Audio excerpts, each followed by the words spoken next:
Hello students, आप सभी का स्वागत है आज इस नई वीडियो में। आज हम उन बच्चों की बात करेंगे, ऐसे बच्चे जो कक्षा 9, 10th, 11, 12th में हैं और उन्होंने किसी कारणवश हिंदी क्लास नहीं ले पा रहे हैं या कह सकते हैं उन्होंने हिंदी कोचिंग नहीं लगाई है, या मान लो लगाने तो कहीं गए थे लेकिन उनका टाइम सेटल नहीं हो पाया। इस चक्कर में वो किसी न किसी वजह से हिंदी से भी तक वंचित हैं। तो मैं उन बच्चों के लिए खुशखबरी लेके आया हूँ। मैं आज से हिंदी क्लास शुरू करने जा रहा हूँ। ये क्लास 9, 10th, 11, 12 सब प्रकार के बच्चों के लिए रहेगी। और बता दूं मैं आपको, ये देखिए, ये जो क्लास है वो अभी पहली क्लास है, बिल्कुल वीडियो बंद चल रही है अभी। इसमें वीडियो 2, 3, 4 करके इस प्रकार से आपकी पूरा grammar portion and question answer सभी चीज करा दी जाएगी। मैंने सोचा था कि मैं थोड़ा सा लाइव आऊं। मैंने कल ट्राई भी किया, लाइव आने की कोशिश की, लेकिन लाइव में क्या है, कहीं ना कहीं साउंड की समस्या, तो कहीं ना कहीं वीडियो क्वालिटी, तो कहीं ना कहीं नेटवर्क वगैरह, ये सब समस्या आ रही थी। इससे मैं सोचा कि बच्चों के लिए मैं वीडियो बना के डाल दिया करूंगा, क्योंकि बोर्ड एग्जाम नजदीक है। इस चक्कर में लाइव क्लास को मैंने समाप्त करते हुए मैंने सोच लिया है कि ना वीडियो बना के डाल दिया करूंगा। आपके पास मेरी वीडियो 8:30 से 9, लास्ट 9 होगा, 8:30 तक ही वैसे तो आ जाएगी, हो सकता है 8:30 से पहले आ जाए। मैं आपकी रोजाना नई वीडियो अपलोड कर दिया करूंगा, आप उसको देख लिया करना। जो भी आपको डाउट हो उसे कमेंट में लिख दिया करना, मैं आपके कमेंट का रिप्लाई दूंगा। साथ ही साथ बता दूं, मेरा ये मोबाइल नंबर लिखा हुआ है, इस नंबर पे मेरा कांटेक्ट कर सकते हैं और मुझे व्हाट्सअप कर सकते हैं। कोई समस्या तो व्हाट्सअप कर लीजिएगा, तो मैं आपकी समस्या सोल्यूशन कर दूंगा। ये जो सिलेबस होने वाला है पूरा, ये एमपी बोर्ड वाले बच्चों के लिए है, यानी कि जो एमपी बोर्ड का एमपी में है उन बच्चों के लिए है। क्या क्या सिलेबस है उसको जानते हैं अभी थोड़ी देर में। पहले मेरी पूरी बात सुन लें ध्यान से। ये जो देखा ना, पहले मैं आपको बता दूं सिलेबस के बारे में, सिलेबस क्या क्या है, ठीक है। 9, 10th में क्या सिलेबस आने वाला है, 11, 12th में क्या सिलेबस आने वाला है। जो भी सिलेबस इस पर लिखा है वो सारा आपको कराया जाएगा, कोई कहीं से कहीं तक कोई कसर आपकी नहीं रहेगी। और मैं बता दूं, अगले 3 महीने, यानी कि आज 7 अक्टूबर हुआ है, 7 अक्टूबर में अपन पहली वीडियो अपलोड करेंगे। 7 अक्टूबर 2024 से लेकर के अगले 3 महीने, यानी कि लगभग आप मान के चलिएगा 1 जनवरी 2025 नई साल जो आएगी, उस तक अपन सभी क्लासेस का पूरा सिलेबस कंप्लीट रूप से खत्म करा देंगे, चाहे वो क्वेश्चन आंसर हो, चाहे वो ग्रामर का पोर्शन हो, ठीक है। शुरू करते हैं आज ये क्लास, मेरे साथ बने रहिएगा। इतना विश्वास रखना, अगले 3 महीने में आप पाएंगे कि सर ने वास्तव में खत्म करा दिया। मैं रोजाना आपके लिए रोज एक वीडियो अपलोड किया करूंगा 8:30 से 9, लास्ट 9 रहेगा, 8:30, 8 के आसपास, 8 से 9 के बीच में कभी मेरी वीडियो आ सकती है। और एक चीज मैं आपको थोड़ा सा बता देता हूँ, जैसे स्टूडेंट्स देखिए, जो कक्षा 9th में, 10th में या फिर 11, 12th में, और उन बच्चों को थोड़ा सा मन में कहीं ना कहीं लगता है कि क्या हम नोट्स वगैरह कहाँ से बनाएंगे। तो नोट्स वगैरह के लिए मैं आपको बता दूं, मेरा एक टेलीग्राम चैनल है, जिसकी लिंक डिस्क्रिप्शन में दे दीजिए। डिस्क्रिप्शन में जाके आप मेरे टेलीग्राम चैनल पे ज्वाइन कर लो। वहां पे आपको सारे नोट्स जो पढ़ाऊंगा 1 by 1 से, वो सारे चैप्टर्स के नोट्स आपको मिलते जाएंगे अपनी भाषा में, बिल्कुल ठीक है। नोट्स में उतना ही मिलेगा जितना मैंने पढ़ाया है और जितना आपके बोर्ड में आना है, फालतू का मैटर नहीं दिया जाएगा, ठीक है बेटा। शुरू करते हैं आज। देखिए, पहले जान लेते हैं कि 9, 10th में कौन सा सिलेबस होता है और 11, 12th में कौन सा होता है। कुछ बच्चे क्या सोचते हैं जब ये टॉपिकों को देखते हैं 12th वालों को, कि ना पद साहित्य का इतिहास, गद्य साहित्य का इतिहास, काव्य रस, चंद्रालंकार, ये सब तो हमने पढ़े हैं, लेकिन रियलिटी ये है कि आपने हाँ पढ़े हैं, लेकिन यहाँ पे आपने इनका छोटा रूप पढ़ा है और यहाँ पे विस्तार हो जाता है इनका, यानी कि इन दोनों में इतना डिफरेंस है। टॉपिक आपको सेम दिख रहे होंगे, लेकिन अंतर इतना है कि यहाँ छोटा रूप है और यहाँ बड़ा रूप है। छोटे रूप में बात करें, देखो पहला टॉपिक है पद साहित्य का इतिहास, और यहाँ पर भी आता है पद साहित्य का इतिहास, 9, 10th में भी आता है और 11, 12th में भी आता है। ऐसे गद्य साहित्य का इतिहास, और यहाँ पर भी आता है गद्य साहित्य का इतिहास, लेकिन दोनों टॉपिक के नाम सेम है, लेकिन दोनों में डिफरेंस बहुत है। यानी कि यहाँ पे आपको कम पढ़ने के लिए मिलता है और यहाँ पे आपको ज्यादा पढ़ना पड़ता है, ठीक है बेटा। साथ ही बात करते हैं, काव्य इसमें भी है और काव्य देखो इसमें भी है, लेकिन यहाँ पे काव्य का ओनली एक पार्ट पढ़ाया जाता है, वो है प्रबंध काव्य, इसी में से क्वेश्चन आ जाता है। और यहाँ प्रबंध और मुक्तक दोनों काव्य पढ़ाए जाते हैं। यहाँ पे बात कर रस की, तो रस दोनों में सेम होते हैं, रस में कोई अंतर नहीं होता, जना मैं भी कह रहा हूँ। अलंकार की बात करें, छंद की बात करें, और यहाँ पे अलंकार छंद दोनों लिखे हैं, लेकिन इसमें अलंकार छंद कुछ अलग ही होंगे और इसमें अलंकार छंद कुछ अलग ही होंगे, मतलब दोनों में अलग अलग होंगे, ठीक है। ऐसा नहीं है कि इसके अलंकार छंदों को वो इसमें पूछ ले या इसके इसमें पूछ ले, ऐसा नहीं करने वाला। अगर हम शब्दगुण या शब्द शक्ति की बात करें, अच्छा शब्दगुण का दूसरा नाम काव्यगुण होता है, शब्दगुण या शब्द शक्ति की बात करें तो इसमें देखिए ओनली सामान्य परिचय देखने के लिए मिलता है 9th, 10th में, और यहाँ पे इन दोनों के शब्दगुण और शब्द शक्ति के परिचय के 7 प्रकार भी आपको पढ़ने होते हैं। साथ ही बात करें मुहावरे लोकोक्तियां, इसमें और इसमें सेम ही होती हैं। बाकी के भेदों की बात करें तो अर्थ के आधार पर मिलते हैं ओनली, और इसमें आपको पढ़ने होते हैं बाकी के भेद अर्थ एवं रचना दोनों के आधार पर पढ़ने होते हैं, ठीक है बेटा। ये तो रहा आपका कॉमन सिलेबस जो होता है 9, 10th में या फिर 11, 12th में। अगर हम बात कर लें 9th 10th के कुछ एक्स्ट्रा जो एक्स्ट्रा सिलेबस है ग्रामर में वो क्या है, तो संधि समास ये अलग से है, वाच्य और क्रिया के भेद एवं क्रिया विशेषण ये बच्चे सिर्फ 9th 10th वालों के लिए है, 11th 12th वालों के लिए नहीं है। इधर बात करें तो देखो वाक्य शुद्धिकरण, वाक्य परिवर्तन, ये शब्द में कौन कौन से क्षेत्रीय शब्द, तकनीक शब्द और निपात शब्द, शब्द युग्म, उसके प्रकार, भाषा, बिंब विधान, ये जो टॉपिक आप देख पा रहे हैं ये ओनली 11th 12th के लिए है, 9th 10th वाले बच्चे इसकी स्टडी ना करें। समझ में बात इतनी आ रही है कि नहीं आ रही? तो देखिए ध्यान से, ये रहा आपका पूरा ग्रामर का पोर्शन, यानी कि यहां से यहां तक जो आप ऊपर देख पा रहे हैं वो सब ग्रामर है। अब देखिए कुछ चीजें ग्रामर के अलावा भी होती हैं, वो क्या क्या होती हैं सिलेबस में। अगर हम बात करें कवि परिचय, लेखक परिचय की, तो बेटा 9th 10th में भी होते हैं और 11th 12th में भी होते हैं, ठीक है। 9th 10th में भी है और 11th 12th में भी है, ठीक है। मैंने एरो लगा दिया है, समझ में आ रहा होगा आप लोगों की में, लेकिन अलग अलग होते हैं। यहाँ पे इन जो पाठ लिखे हैं इसमें जो पाठ होंगे 9th 10th में उनके कवि परिचय अलग होंगे, कवि अलग होंगे, लेखक अलग होंगे, और यहाँ पे जो लिखे हैं उनके लेखक कवि अलग होंगे। समझ में इतनी बात आ गई। अगर बात करते हैं व्याख्या भावार्थ की, तो ये भी 9th 10th में भी आती है, 11th 12th में भी आती हैं। पद्यांश वाली भी होती है, इसमें गद्यांश, दो प्रकार की होती है, गद्यांश वाली और पद्यांश वाली, ये भावार्थ पढ़ने होते हैं, ठीक है। अपठित बोध भी ये अलग होते हैं, 9th 10th के और 11th 12th के अलग होते हैं, ठीक है। इतना समझ में आ गया। ये जो चीजें हैं वो दोनों में होती कॉमन है लेकिन अलग अलग होती हैं, ठीक है, यानी कि अपने अपने सिलेबस के अकॉर्डिंग होती हैं। अगर बात कर लें हम अनुच्छेद लेखन की, तो अनुच्छेद लेखन जो होता है बेटा, ये 3 नंबर का क्वेश्चन यहाँ से आता है, तो इस पूरे में से 3 नंबर क्वेश्चन आता है। तो अनुच्छेद की बात करें तो 9th और 10th में ओनली अनुच्छेद पूछे जाते हैं। अगर बात संवाद, सूचना और विज्ञापन की करें, तो संवाद, सूचना लेखन, संवाद लेखन और विज्ञापन लेखन, ये तीनों जो हैं वो 9th 10th 11th 12th यानी चारों क्लासों में आते हैं। अगर बात करें भावफलन और सार संक्षेपण की, तो इसमें 11th और 12th, यानी कि ये जो दो चीजें हैं पीछे वाली वो ओनली 11th 12th में आएंगी, और एक जो आगे वाली है अनुच्छेद ये ओनली 9th 10th में आएंगे, और संवाद, सूचना, विज्ञापन जो है वो 9th 10th 11th 12th चारों क्लास के बच्चे के लिए होते हैं। अगर बात कर ले हम क्वेश्चन आंसर्स की, तो मैंने लिख दिया यहाँ पे क्वेश्चन आंसर, ऊपर लिखा है 9th 10th, तो ये 9th 10th वालों के बारे में बता देता हूँ पहले मैं। इसमें आपकी 2 बुकें होती हैं, एक क्षितिज भाग 2, एक होता है कृतिका भाग 2।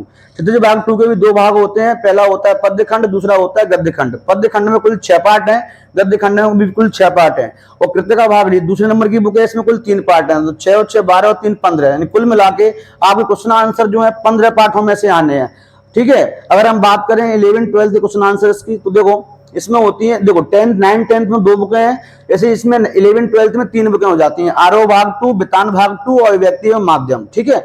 आरोह भाग 2 की बात करें तो उसमें 2 भाग होते हैं, पद्य खंड और गद्य खंड। पद्य खंड में 9 पार्ट होते हैं और गद्य खंड में 6 पार्ट होते हैं, ठीक है।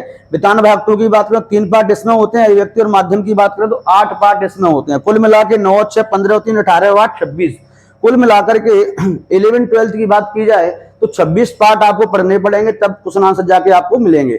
और अगर 10th की बात करें तो आपको 6 और 6 12 और 3 15 क्वेश्चन आपको पढ़ने पड़ेंगे, तब जाके आपको क्वेश्चन आंसर मिलेंगे। लेकिन आप मेरे साथ बने रहिएगा, मैं आपको बहुत कम क्वेश्चन दूंगा, ये समझिए कि जितने पार्ट दिख रहे हैं ना उतने क्वेश्चन से काम का हो जाएगा, ठीक है। 15 से 20 क्वेश्चन इसमें से दे दूंगा मैं 10th वालों के लिए, 15-20 क्वेश्चन, और ये मान लो भैया 30-35 क्वेश्चन या 40 क्वेश्चन मैं आपको दे दूंगा, इसमें से 11th 12th का पूरा जो क्वेश्चन आंसर का पोर्शन है वो पूरा आ जाएगा, ठीक है। इंपोर्टेंट में भी बताऊंगा आपको अनुच्छेद कौन से इंपोर्टेंट होते हैं, संवाद लिखना सिखाऊंगा, है ना, सारी चीजें सिखाऊंगा मैं आपको, मेरे साथ बने रहना है बस आपको, है ना, कहीं भी मिस नहीं करना है। एक भी वीडियो आपको, हर रोज वीडियो आएगी, हर रोज आपको देखते रहना है, ठीक है। कभी परिचय भी होंगे, सब चीज यहाँ पे जो लिखी है आप देख पा रहे हैं, ये पूरा सिलेबस है, इसके अलावा आपके सिलेबस में कोई चीज नहीं आती, ये मैं कह रहा हूँ, ठीक है। ये सारी चीजें आपको बहुत तरीके से और जल्द ही करा दी जाएंगी, बस आप तो रोजाना वीडियो का इंतजार करना, बस 8 से लेकर के 9 बजे के बीच में आपको वीडियो उपलब्ध करा दी जाएगी, ठीक है बेटा। वैसे मैं इस पूरे टॉपिक की एक लाइव क्लास दे चुका हूं और यूट्यूब पर ही मैंने अपलोड कर दी है, लेकिन मैं आपको थोड़ा बता दूं, उसमें क्या है कि ना अक्षरों में समस्या आ रही थी, बच्चे समझ नहीं पा रहे थे, बच्चों सिर्फ ये अक्षर वगैरह दिखाई हिसाब से नहीं दे पा रहे थे, इसीलिए मैंने वो लाइव क्लास को फिर से रिन्यू किया है, मतलब फिर से मैं अपलोड उसको कर रहा हूँ, जिससे कि लाइव क्लास में बच्चों को जो पहला टॉपिक निकल गया है वो कहीं मिस ना हो, और यहाँ से आगे आपको वीडियो मिलती जाएंगी तो आपको क्लियर दिखता भी जाएगा, ठीक है बेटा। आगे देखिएगा, पहले अपन शुरू कर लेते हैं। अब देखो इतना सिलेबस आपने समझ ही लिया, अब बात कर लेते हैं अपन 9th 10th 11th 12th में। तो पहला टॉपिक आता है पद्य साहित्य का इतिहास, चाहे 9th 10th हो चाहे 11th 12th हो, दोनों में पद्य साहित्य का इतिहास आता है, ये टॉपिक नंबर 1 है, ठीक है। अगला टॉपिक नंबर 2, 3, 4, 5 इस प्रकार से टॉपिक चलते जाएंगे, 10 कॉमन टॉपिक होंगे ये 3 अलग से करा दूंगा मैं 9 10th वालों को, और ये 4-5 जो आपको दिख रहे हैं नीचे, इनको मैं अलग से वीडियो बना के डाल दूंगा। ठीक है, तो देखिए पहला टॉपिक जो है पद्य साहित्य का इतिहास है, आज अपन इसकी स्टडी करने वाले हैं। थोड़ी बहुत स्टडी करेंगे, पूरा इसको अपन बाद में करेंगे। ठीक है, थोड़ा सा अगली वीडियो मिल जाएगा आपको। यहाँ पे लिखा है टॉपिक 1, और टॉपिक 1 कौन सा है देखिए, पद्य साहित्य का इतिहास। तो मैंने यहाँ पे लिख दिया है हिंदी पद्य साहित्य का इतिहास। इसका सेकंड नाम और भी है हिंदी साहित्य का इतिहास।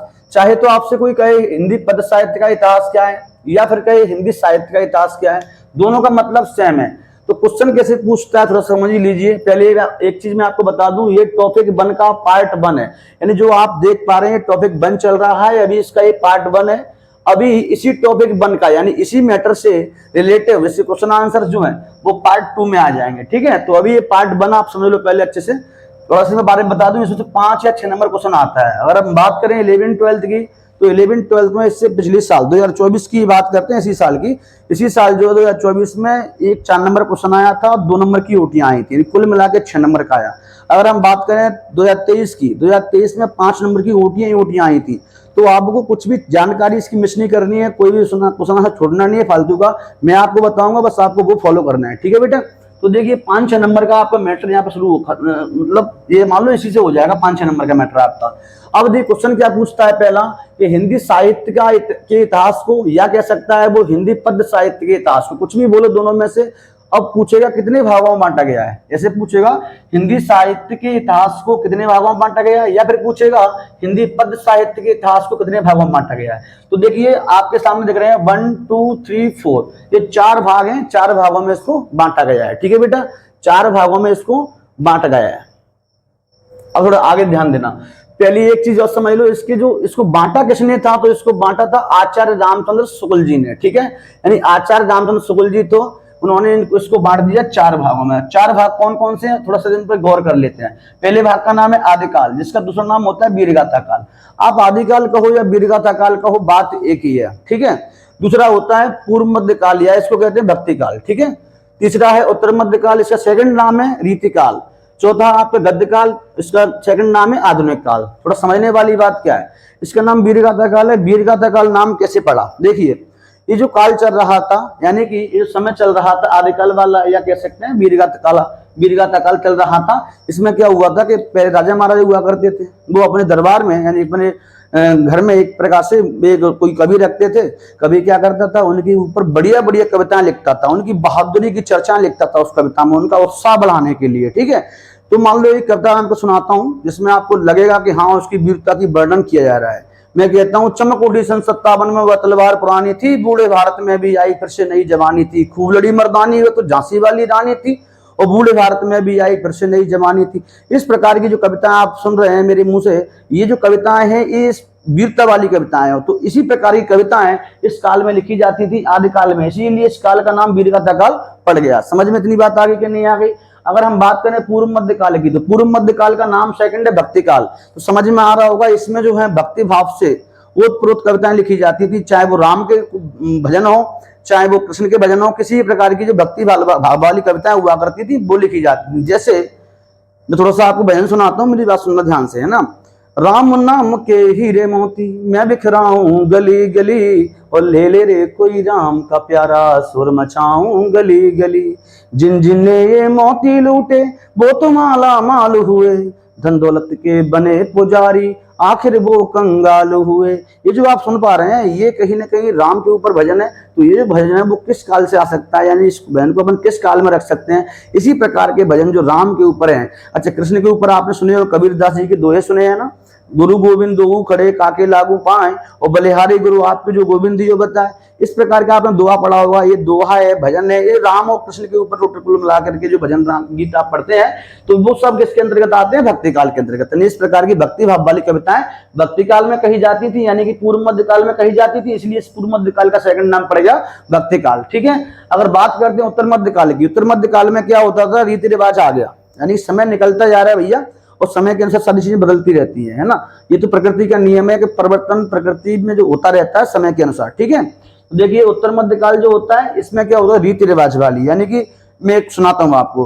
रघुनंदन फूले ना समाए, लगो ना आए गई, अरे अरे लगो ना आए गई तेरे अंगना, रघुनंदन फूले न समाये। ये जो आप सुन पा रहे हैं ये कहीं ना कहीं आपने सुना होगा, गांव वगैरह में कहीं गए हो तो गांव में क्या होता है, लेडीज इस प्रकार के भजन गाती हैं, है ना, तो गीत गाती हैं। तो गीत जो रीति रिवाज वाले शादी विवाह में गाए जाते हैं, तो भैया ये जो गीत गीत गीत जो रीति रिवाज वाले भजन चलने लगे यहाँ पे, इसीलिए इस काल का नाम रख दिया रीत काल। समझ गए इतनी बात? इसका नाम वीर गाथा काल क्यों पड़ा? क्यों वीरता वाली कविता। इसका नाम भक्ति काल क्यों पड़ा? क्योंकि इसमें भक्ति भाव वाली कविता। इसका नाम रीति काल क्यों पड़ा? क्योंकि इसमें रीति रिवाज वाली कविता। ठीक है, अब बात कर लेते हैं आधुनिक काल की। कुछ नहीं है, मिक्सअप।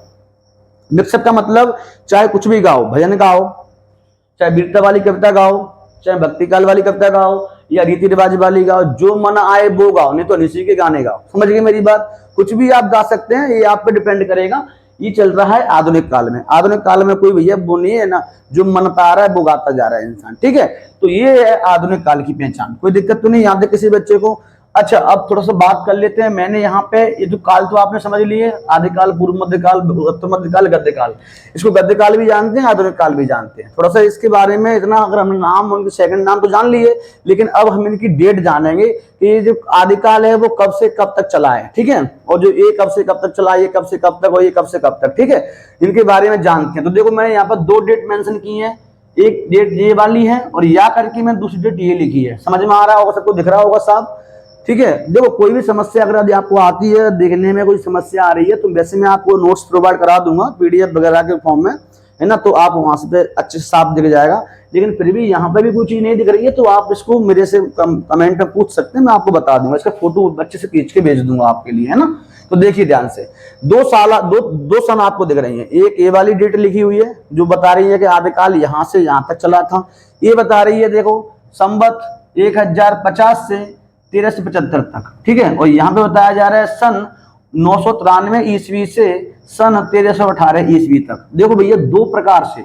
अब बताओ, एक सीरीज कह रही है कि ये वाला सही है, एक सीरीज कह रही है कि ये वाला सही है। अब बच्चा तो कंफ्यूज होता है, पता नहीं सही कौन सा है। तो देखिए ध्यान से, मैं थोड़ा सा आपको डाउट रहता है बच्चों को कहीं ना कहीं मन में। तो देखो डेट जो है 3 तरीके से लिखी जाती है। कितने तरीके से? 3 तरीके से। पहला तरीका होता है विक्रम संवत, दूसरा होता है ईसवी सन, और तीसरा होता है शक संवत। कुछ बच्चे तो गलती यहां भी करते हैं, सर ईसवी और सन में क्या अंतर है? भैया ईसवी सन में कोई अंतर नहीं होता, इतना मैं कह रहा हूं। ईसवी सन एक ही है, ठीक है, और शक संवत एक है और विक्रम संवत एक है। ठीक है, तो देखिए हुआ क्या था कि हमारे एक समय देश में एक राजा हुए थे विक्रमादित्य। विक्रमादित्य जी बोले कि आप एक काम करिए कि ना, मेरे ऊपर आप जो भी डेट वगैरह लिखें तो मेरे हिसाब से लिखिए, मतलब मेरे नाम पे लिखिए। मैंने कहा ठीक है। फिर बाद में हुए थे एक राजा कनिष्क, जो कुषाण वंश से थे। तो कनिष्क राजा ने क्या किया, उन्होंने कहा कि नहीं भैया, विक्रम सब हटाओ, पहले तो शक संवत यानी मेरे नाम से शक संवत चलाइए। उन्होंने कहा ठीक है भैया। अब हुआ ये, थोड़े से बाद में अंग्रेज लोग आ गए। अंग्रेज लोग बोले ये दोनों कैलेंडर हटा दो, ये हिंदू कैलेंडर था, ये भी हिंदू कैलेंडर था, दोनों कैलेंडर हटा दो, आप तो मेरे वाला फॉलो करो, यानी अंग्रेजी कैलेंडर फॉलो करो, ये बोले अंग्रेज लोग। ठीक है, थोड़ी सी बात कर लेते हैं। विक्रम संवत का यूज जो होता है बेटा, पंडित वगैरह करते हैं। ठीक है, पंडित वगैरह इसका यूज करते हैं। इसका यूज कहाँ होता है? सरकारी कामकाज में होता है शक संवत का। और ईसवी सन जो है वो अपन लिखते ही अभी चल रहा है भैया। आज क्या तारीख है? बानी का 7 अक्टूबर 2024 है। ये किस कैलेंडर से अपन बता रहे हैं? ये बता रहे हैं इंग्लिश कैलेंडर से। ठीक है, लेकिन अभी किसी पंडित की इसमें देखेंगे तो उसमें कुछ और ही चल रहा है, और किसी सरकारी कामकाज में देखेंगे तो वो कुछ मतलब आपको अलग ही बताएगा। ठीक है, साल कुछ अलग ही बताएगा। तो थोड़ा सा अंतर क्या है तीनों में, बेसिकली वो देख लेते हैं।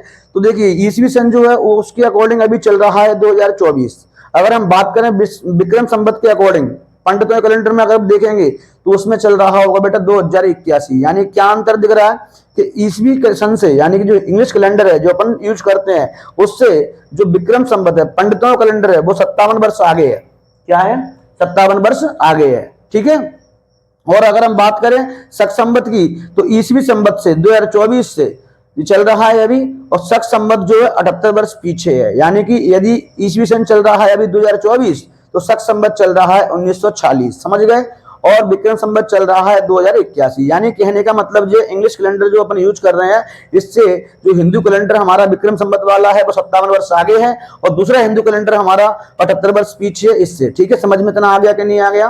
कोई डाउट हो तो मुझसे बाद में पूछ लेना, कोई दिक्कत नहीं है। ठीक है बेटा, इस प्रकार से 3 आपको कैलेंडर दिखते हैं। अब आपकी डिपेंड करेगा कि आप कौन से वाले को मानते हैं। वैसे मैं बता रहा हूँ, इसे पंडित मानते हैं, इसे हम तुम लोग सब आम जन हो जो वो मानते हैं, और इसको मानते हैं भैया सरकारी कामकाज। जैसे कहीं आप तहसील या कोर्ट वगैरह में जाओगे तो शख्स संपत्ति के हिसाब से सारे रिकॉर्ड वहां पे मौजूद रहते हैं। ठीक है बेटा, तो ये जो आप देख पा रहे हैं इसी के अकॉर्डिंग मैंने इस डेट को यहाँ पे लिख दिया है, यानी कि संवत 1050 से 1375 ईस्वी तक। अगर संवत में आप लिखना चाहें तो आप इसको ऐसे लिखें, ठीक है। और यदि आप इसको इसी डेट को सन में लिखना चाह रहे हैं, ईस्वी सन में, तो फिर आप इस डेट को ऐसे लिखें, यानी कि सन 993। देखो 1050 में से आप 57 घटा दो, कितना बचेगा? 993। ठीक है, ये तो मैंने बताया था,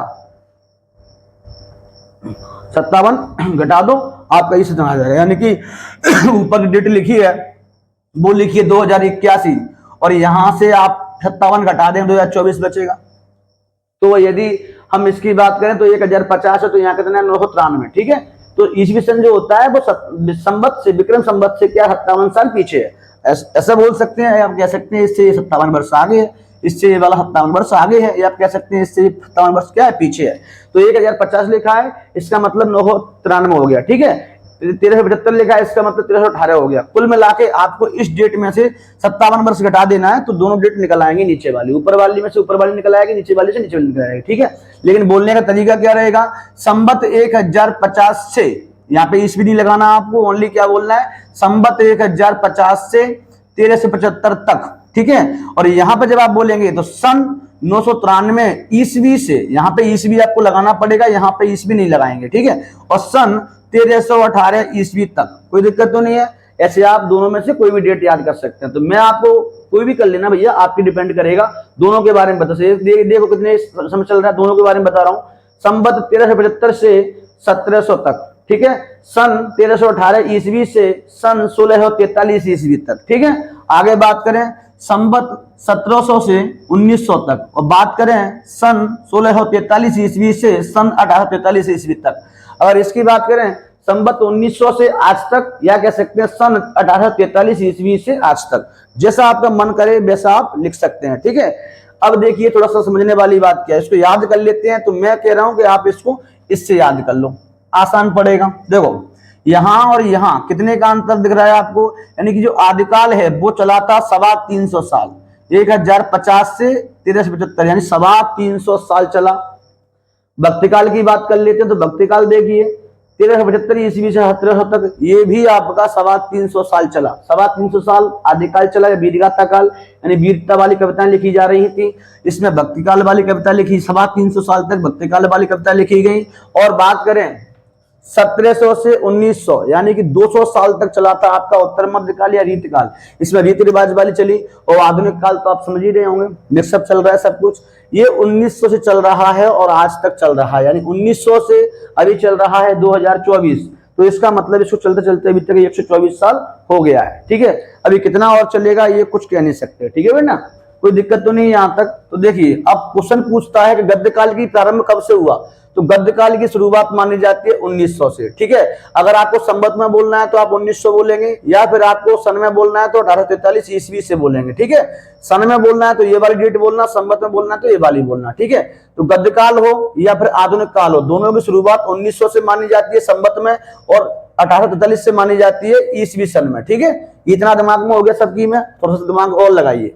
देखो अब जो गद्यकाल जैसे ही शुरू हुआ, यानी 1900 का समय आया, या कह सकते हैं सन में 1843 का समय जो आया 43 का, तो इसमें क्या हुआ था, एक महान विभूति ने जन्म ले लिया। ये समझो जन्म तो पहले ले लिया था, लेकिन उनका दबदबा हो गया था। यानी कि यहाँ पर लिखा है 1843, इसके कुछ साल आप और निकाल दो, यानी कि आप निकाल दो ये समझ के ना, आप ये मान के चलो कि 7-8 साल आप और निकाल दो, तो आपका लग जाएगा 1850। ठीक है, 7-8 साल बाद देखा कि एक ऐसा इंसान जो बहुत धाकड़ इंसान है जन्म ले लिया उसने, यानी कि अपनी साहित्य के इतिहास में अपना कदम रख दिया उसने, बहुत तगड़ा वाला। ठीक है, जन्म तो उसका पहले ही हो गया था, थोड़ा ध्यान दे बेटा। तो उनका नाम क्या था, तो उनका नाम था भारतेंदु हरिश्चंद्र। समझ गए? तो कह सकते हैं कि आधुनिक काल को आगे किसी ने चलाया, किसी ने आगे बढ़ाया, या गद्य काल को किसी ने आगे बढ़ाया, तो वो इंसान कौन था, तो वो इंसान था भारतेंदु हरिश्चंद्र। तो कह सकते हैं कि गद्य काल के जनक कौन माने जाते हैं, तो भारतेंदु हरिश्चंद्र माने जाते हैं। आधुनिक काल जनक कौन माने जाते हैं, तो भैया भारतेंदु हरिश्चंद्र माने जाते हैं। समझ में इतनी बात आई कि नहीं आई?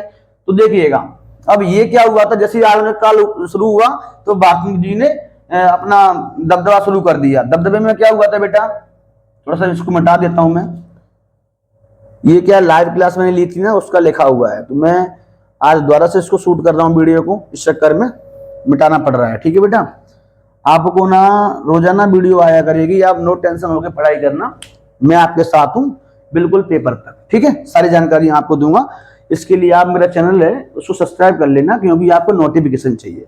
पढ़ना है तो कर लेना, बाद में कोई दिक्कत नहीं है। ठीक है, तो देखिए अगर हम बात करें आधुनिक काल की, तो आधुनिक काल में दबदबा किसका, भारत लक्ष्मण जी का दबदबा हो गया था।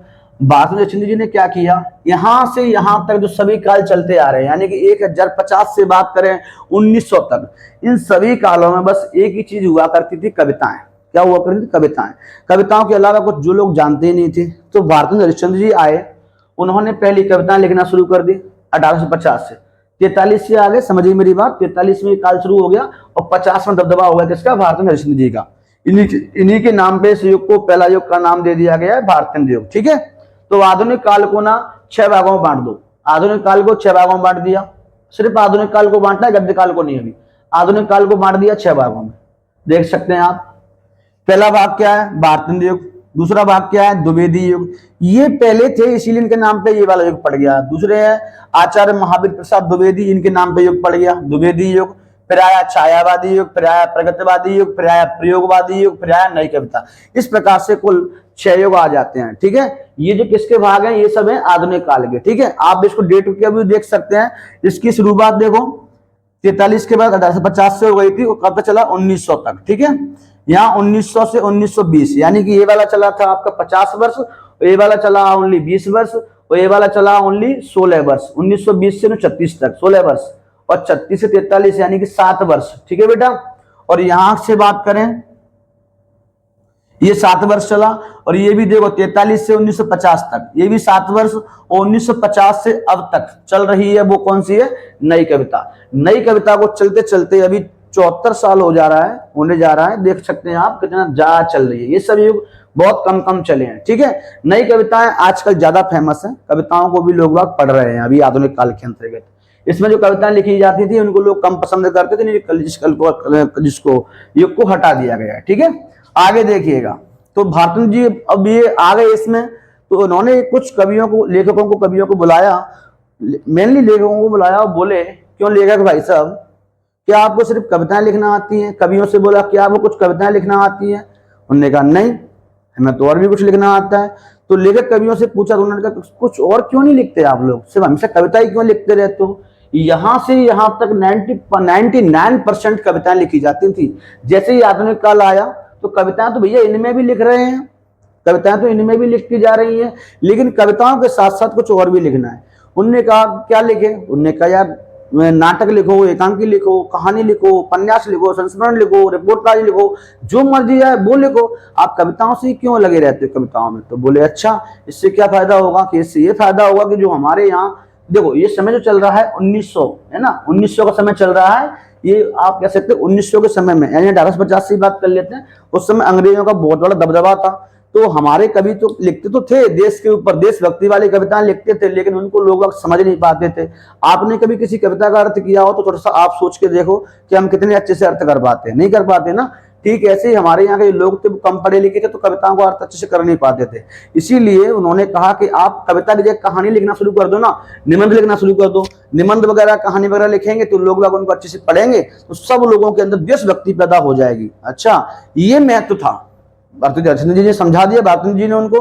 तो अब क्या हुआ, कुछ जो उसमें से लेखक कवि थे वो क्या लिखने लगे थे बेटा, वो लिखने लगे कहानी, उपन्यास वगैरह, ये सब लेखक लिखने लगे थे। ठीक है, तो लेखक का मेन रोल इन सब चीजों को लिखने के लिए था।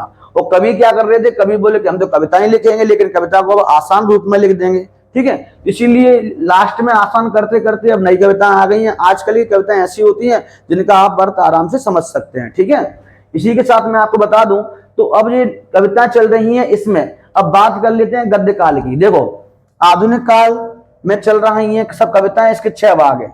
अब यहां से शुरू होता है गद्य काल, यानी गद्य काल की देखो एक पार्ट तो इसका ये हो गया, दूसरा पार्ट इसका क्या है, गद्य काल। समझ गए, गद्य काल है। गद्य काल को ही कहते हैं अपन गद्य साहित्य का इतिहास, ये जो आपका टॉपिक नंबर 2 है, आप देख सकते हैं इसको विस्तार से, इसको टॉपिक नंबर 2 में पढ़ेंगे। इस चीज को विस्तार से अपन टॉपिक नंबर 2 में पढ़ेंगे।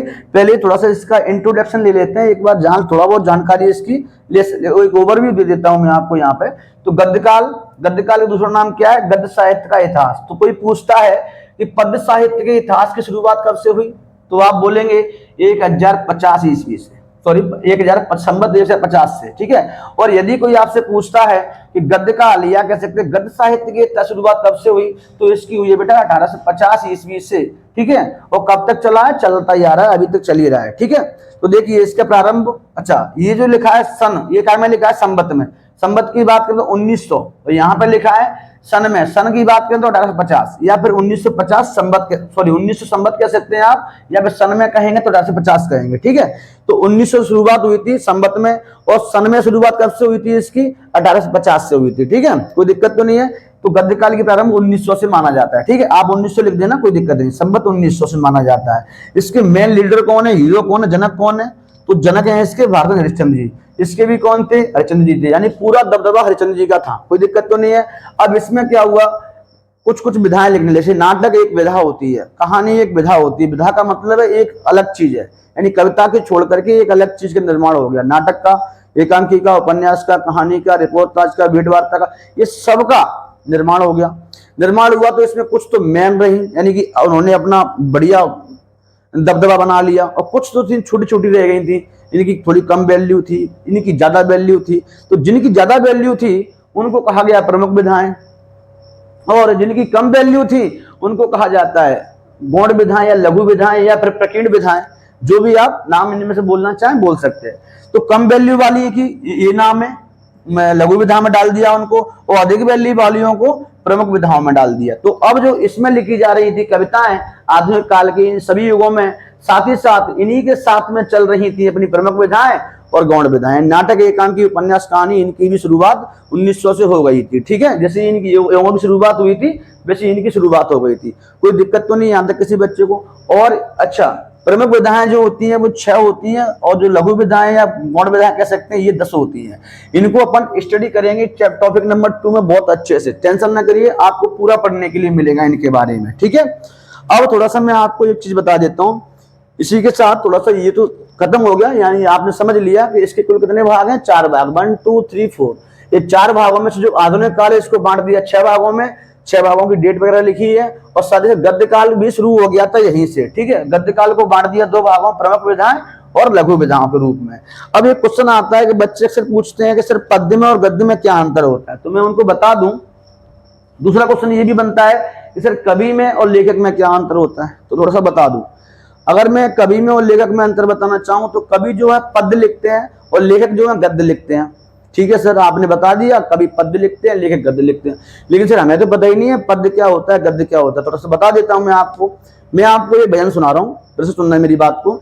अगर देखो कोई भी है जिसमें आपकी लय बने, यानी कि थोड़ा सा आपने पॉपुलर सुना होगा कि मैया मोरी मैं नहीं माखन खायो, चाल परे सबे सखा मिल मेरो मुख लपटायो, मैया मोरी मैं नहीं माखन खायो। ये जो आप मैंने ले बना के इसको गाया ना, गाना सा बना के गाया इसको, एक ले बनी, तो जो ले बना के मैंने बात बोली तो बेटा ये है पद्य।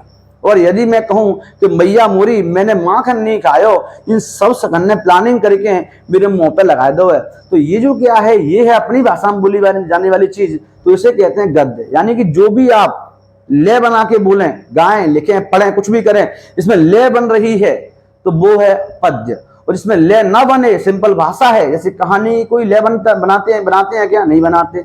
लेकिन कविता की ले होती है कि हाँ होती है। तो कविता क्या है? एक पद्य है, और कहानी क्या है? एक गद्य है। समझ में इतनी बात आई कि नहीं आई? अच्छा, तो समझ में आ गया होगा, कवि पद्य लिखते हैं, लेखक गद्य लिखते हैं। पद्य वो होता है जो गा करके सुनाया जाता है, और गद्य वो होता है जो सिर्फ बोल करके अपनी भाषा में सुनाया जाता है, ठीक है। देखो पद्य में कविता गाने, भजन, दोहा, चौपाई ये सब आते हैं। और अगर बात करें गद्य की तो इसमें कहानी, निबंध, संस्मरण आदि ये सब चीजें आती हैं। आप जब किताबें पढ़ते हैं तो आपको ये सारी चीजें उपलब्ध मिल जाती हैं, मतलब किताबों में, तो आप इनको अच्छे से स्टडी कर सकते हैं। तो बेटा आज के लिए इतना ही। इसका जो अभी टॉपिक 1 का पार्ट 1 था, अभी मैं इसका पार्ट 2 आज रात में यानी कि 8:30-9 बजे के समथिंग आपको अपलोड कर दिया जाएगा। आज क्या है कि मैंने इसको दोबारा से अपलोड शूट किया है। कल मैंने लाइव क्लास ली थी तो उस चक्कर में क्या है कि लाइव क्लास तो मैंने ले ली, अब लाइव क्लास में बच्चों को यहाँ पे बोर्ड पे कुछ अच्छा से दिख नहीं रहा था, इस चक्कर में मुझे दोबारा से इसको वीडियो बना के अपलोड मैं कर रहा हूँ। तो आज कल का मैंने आज कर रहा हूँ, लेकिन अभी मैं रात को 8:30 या 9 बजे के समथिंग आपको दूसरी वीडियो यानी कि इसका पार्ट 2 अपलोड कर दूंगा, ठीक है। तो और चीज, आप मेरे टेलीग्राम चैनल है, इसकी लिंक डिस्क्रिप्शन दे दी है मैंने, आप वहां से जाके उसको ज्वाइन कर सकते हैं, उस पर आपको सारी पीडीएफ वगैरह मिल जाएंगे, ठीक है बेटा। तो आज आपने इतना समझा, अगर आपको अच्छा लगा हो तो मुझे कमेंट अवश्य करें, क्योंकि आपके कमेंट करने से मुझे कहीं ना कहीं मोटिवेशन मिलता है। अगर आपको खराब लगा है खराब लिख दीजिए, अच्छा लगा है अच्छा लिख दीजिए, ठीक है। जो भी आपको डाउट है उसको आप लिख सकते हैं, ठीक है। तो ठीक है, आज के लिए इतना ही, फिर मिलते हैं अगली वीडियो में। पार्ट 2 लेकर के आऊंगा बहुत जल्द, शाम तक आप देखना, रात को 9 बजे तक आ जाएगी, ठीक है। तो आज के लिए इतना ही, ठीक है। Thanks for watching my dear students, खुश रहो, है ना। चलिए।